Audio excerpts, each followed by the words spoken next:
अरे भाई वीडियो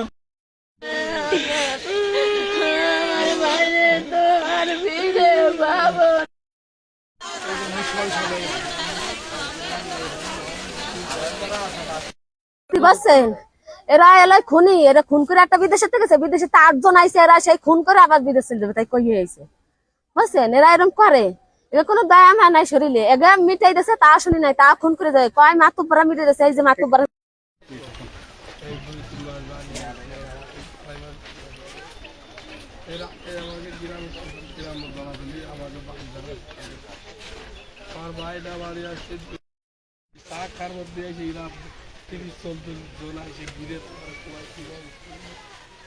মানলো কেন কারণটা কি আমরা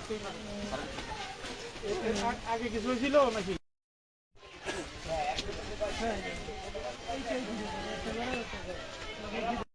আমরা আসামি ধরার চেষ্টা করতেছি আসামি ইনশাল্লাহ ধরে ফেলবো হ্যাঁ যাতে সঠিক সুস্থ হয় মানুষজন বাড়িতে ভাবি যাবে যদি বাড়িঘর ভাঙচুর করে সব নষ্ট করে দেন তাহলে তো মুশকিল সেটা জানি না হয় ফাঁসি চাই আমি আর কিছু চাই না ওর বিচার করবে না কব তো তা বিচার কবে না আপনাকে তো কই বিচার কবে না তো যে আমার এটা না ভালো লোক স্যার এই যে স্যার আমি ঝাড়ে না কি খাবো কি এই যে থাকবো আমি আমার অন্ধকার চারিধারে স্যার আমার অন্ধকার আমার এই মুহূর্তে আমি দাঁড়িয়ে আছি কালিয়া উপজেলার জয়নগর ইউনিয়নের চর জয়নগর গ্রামে। গত রাতে এখানে আধিপত্য বিস্তারকে কেন্দ্র করে এক পক্ষের লোকজন আরেক পক্ষের একজনের উপরে হামলা করে এবং সেই হামলায় আকরাম শেখ নামে একজন নিহত হয়।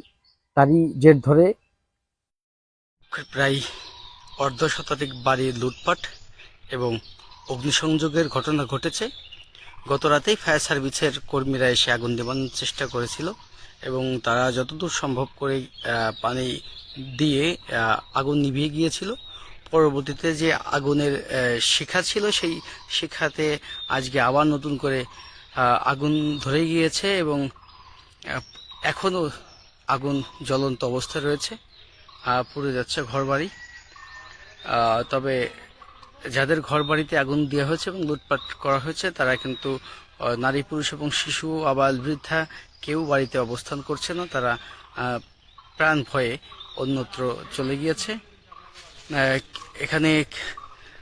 কিছুক্ষণ আগে নড়াইল জেলা পুলিশ সুপার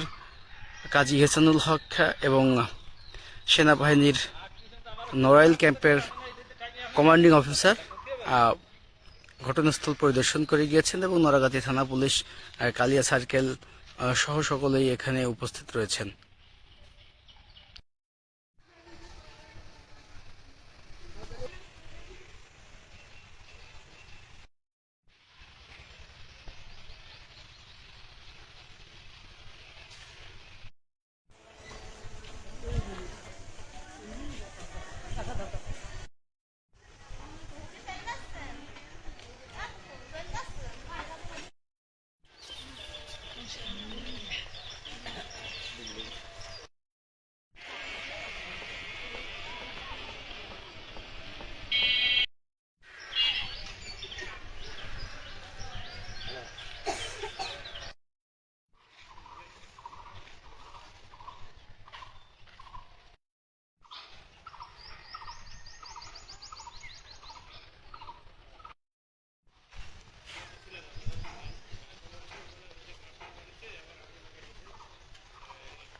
স্যার ওই ওনারই ভাই স্যার ওই যে